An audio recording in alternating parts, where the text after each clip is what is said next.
सन्यासी के नियम।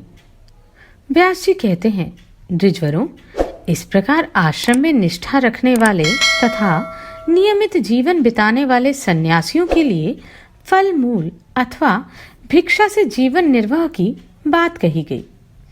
उसे एक ही समय भिक्षा मांगनी चाहिए।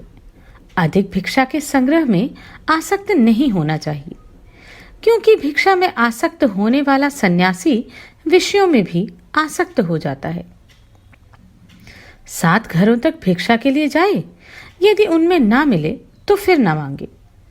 भिक्षु को चाहिए कि वह एक बार भिक्षा का नाम लेकर चुप हो जाए और नीचे मुंह किए एक द्वार पर उतनी ही देर तक खड़ा रहे जितनी देर में एक गाय दूही जाती है। भिक्षा मिल जाने पर हाथ पैर धोकर विधि पूर्वक आचमन करे और पवित्र हो मौन भाव से भोजन करे। पहले वह अन्न सूर्य को दिखा ले, फिर पूर्वाभिमुख हो 5 बार प्राणाग्निहोत्र करके अर्थात प्राणाय स्वाहा, अपानाय स्वाहा, समानाय स्वाहा, व्यानाय स्वाहा, उदानाय स्वाहा, इन मंत्रों से 5 ग्रास अन्न मुंह में डालकर एकाग्रचित हो 8 ग्रास अन्न भोजन करे।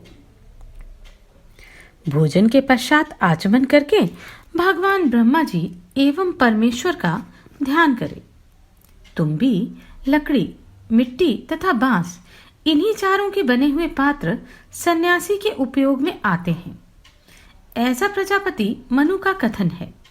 रात के पहले प्रहर में, मध्य रात्रि में तथा रात के पिछले प्रहर में विश्व की उत्पत्ति के कारण एवं विश्व नाम से प्रसिद्ध ईश्वर को अपने हृदय कमल में स्थापित करके ध्यान संबंधी विशेष श्लोकों एवं मंत्रों के द्वारा उनका इस प्रकार चिंतन करें।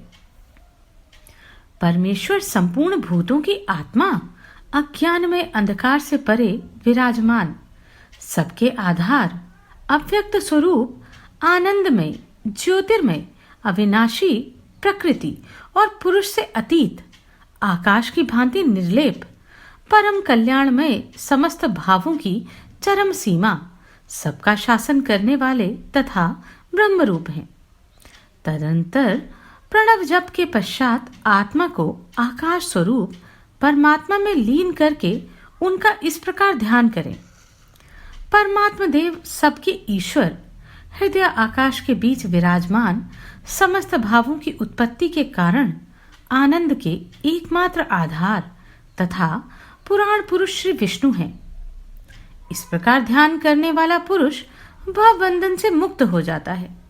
जो समस्त प्राणियों का जीवन है, जहाँ जगत का लय होता है, तथा मुमुक्ष पुरुष जिसे ब्रह्म का सूक्ष्म आनंद समझते हैं, उस परम व्योम के भीतर केवल अद्वितीय ज्ञान स्वरूप ब्रह्म स्थित है, जो अनंत सत्य एवं ईश्वर रूप है। इस प्रकार ध्यान करके मौन हो जाएं। यह सन्यासियों के लिए गोपनीय से भी अत्यंत गोपनीय ज्ञान का वर्णन किया है। जो सदा इस ज्ञान में स्थित रहता है, वह इसके द्वारा ईश्वरीय योग का अनुभव करता है। इसलिए सन्यासी को उचित है कि वह सदा ज्ञान के अभ्यास में तत्पर और आत्मविद्या परायण होकर ज्ञान स्वरूप ब्रह्म का चिंतन करे, जिससे भवबंधन से छुटकारा मिल जाता है। पहले आत्मा को सब दृश्य पदार्थों से पृथक केवल अद्वितीय, आनंदमय, अक्षर, अविनाशी एवं ज्ञान स्वरूप जान लें। इसके बाद उसका ध्यान करें, जिनसे संपूर्ण भूतों की उत्पत्ति होती है, जिन्हें जानकर मनुष्य पुनः इस संसार में जन्म नहीं लेता। वे परमात्मा इसलिए ईश्वर कहलाते हैं कि वे सबसे परे स्थित हैं, सबके ऊपर अध्यक्ष रूप से विराजमान हैं। उन्हीं के भीतर उस शाश्वत कल्याणमय अविनाशी ब्रह्म का ज्ञान होता है, जो इस दृश्य जगत के रूप में प्रत्यक्ष और स्वस्वरूप से परोक्ष है। वे ही महेश्वर देव हैं। सन्यासियों के जो व्रत बताए गए हैं, वैसे ही उनके भी व्रत हैं। उन व्रतों में से एक एक का उल्लंघन करने पर भी प्रायश्चित करना पड़ता है। सन्यासी यदि कामना पूर्वक स्त्री के पास चला जाए तो एकाग्रचित होकर प्रायश्चित करे, उसे पवित्र होकर प्राणायाम पूर्वक सांतपन व्रत का पालन करना चाहिए। सांतपन के बाद चित्त को एकाग्र करके शौच संतोष आदि नियमों का पालन करते हुए वह कृच्छ व्रत का अनुष्ठान करे। तदनंतर आश्रम में आकर पुनः आलस्य रहित हो भिक्षु रूप से विचरता रहे। असत्य का प्रयोग कभी ना करें, क्योंकि यह झूठ का प्रसंग बड़ा भयंकर होता है। धर्म की अभिलाषा रखने वाला सन्यासी यदि झूठ बोल दे तो उसे उसके प्रायश्चित के लिए 1 रात उपवास और 100 प्राणायाम करने चाहिए। बहुत बड़ी आपत्ति में पड़ने पर भी सन्यासी को किसी दूसरे के यहाँ से चोरी नहीं करनी चाहिए। स्मृतियों का कथन है कि चोरी से बढ़कर दूसरा कोई अधर्म नहीं है। हिंसा, तृष्णा और याचना ये आत्मज्ञान का नाश करने वाले हैं। जिसे धन कहते हैं वह मनुष्यों का बाहर प्राण ही है। जो जिसके धन का अपहरण करता है वह मानो उसके प्राण ही हर लेता है। ऐसा करके दुष्टात्मा पुरुष आचार भ्रष्ट हो अपने व्रत से गिर जाता है। यदि सन्यासी अकस्मात किसी जीव की हिंसा कर बैठे तो कृच्छ, अतिकृच्छ अथवा चंद्रायण व्रत का अनुष्ठान करे। यदि भिक्षु का उसकी अपनी इंद्रियों की दुर्बलता के कारण किसी स्त्री को देखकर वीर्यपात हो जाए तो उसे 16 प्राणायाम करने चाहिए। विद्वानों, दिन में वीर्यपात होने पर वे 3 रात का व्रत और 100 प्राणायाम करे। यदि वह एक स्थान का अन्न, मधु, नवीन श्राद्ध का अन्न तथा खाली नमक खा ले तो उसकी शुद्धि के लिए प्रजापत्य व्रत बताया गया है। सदा ध्यान में स्थित रहने वाले पुरुष के सारे पातक नष्ट हो जाते हैं। इसलिए महेश्वर का चिंतन करते हुए सदा उन्हीं के ध्यान में संलग्न रहना चाहिए।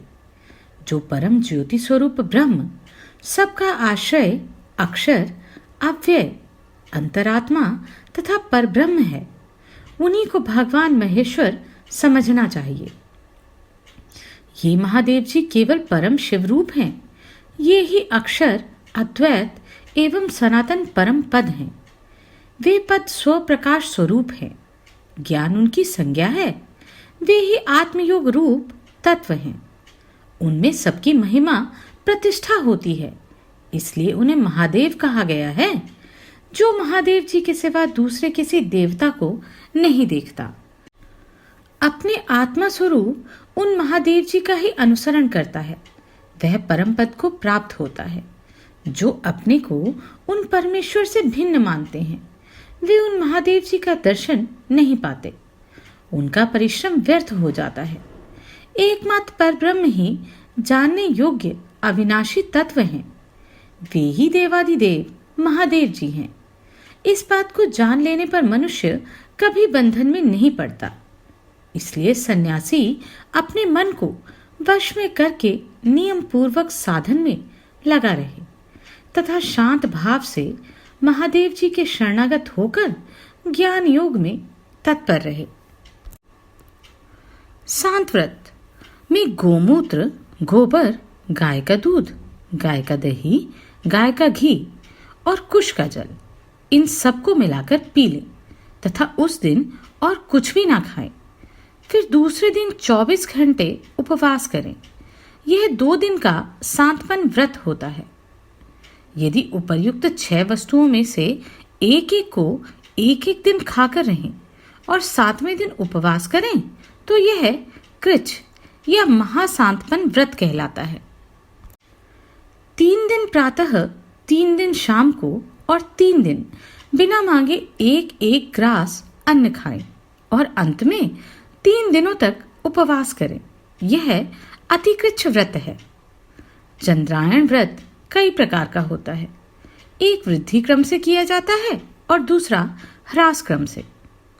प्रतिदिन सायं, प्रातः और मध्याह्न काल में स्नान करते हुए पूर्णिमा को 15 ग्रास भोजन करें। तदनंतर कृष्ण पक्ष की प्रतिपदा से एक एक ग्रास घटाएं। चतुर्दशी को एक ग्रास भोजन करके अमावस्या को उपवास करें। फिर शुक्ल पक्ष की प्रतिपदा को एक ग्रास भोजन करके प्रतिदिन एक एक ग्रास बढ़ाता रहें। पूर्णिमा को 15 ग्रास खाकर व्रत पूर्ण किया जाता है। यह एक प्रकार है। दूसरा अमावस्या को उपवास करके आरंभ किया जाता है। इसमें पहले एक एक ग्रास बढ़ाया जाता है, फिर पूर्णिमा के बाद एक एक ग्रास घटाते हुए अमावस्या को उपवास करके समाप्त किया जाता है। ब्राह्मणों, इस प्रकार मैंने आप लोगों से सन्यासियों के कल्याण में आश्रम धर्म का वर्णन किया। इसे मुनिवर भगवान ब्रह्मा जी ने पूर्व काल में उपदेश किया था। सन्यास धर्म से संबंध रखने वाला यह परम उत्तम कल्याण में ज्ञान साक्षात स्वयंभू ब्रह्मा जी का बताया हुआ है। अतः पुत्र, शिष्य तथा योगियों के सिवा दूसरे किसी को इसका उपदेश नहीं करना चाहिए। द्विजवरों, इस प्रकार मैंने सन्यासियों के नियमों का विधान बताया है। यह देवेश्वर ब्रह्मा जी के संतोष का एकमात्र साधन है।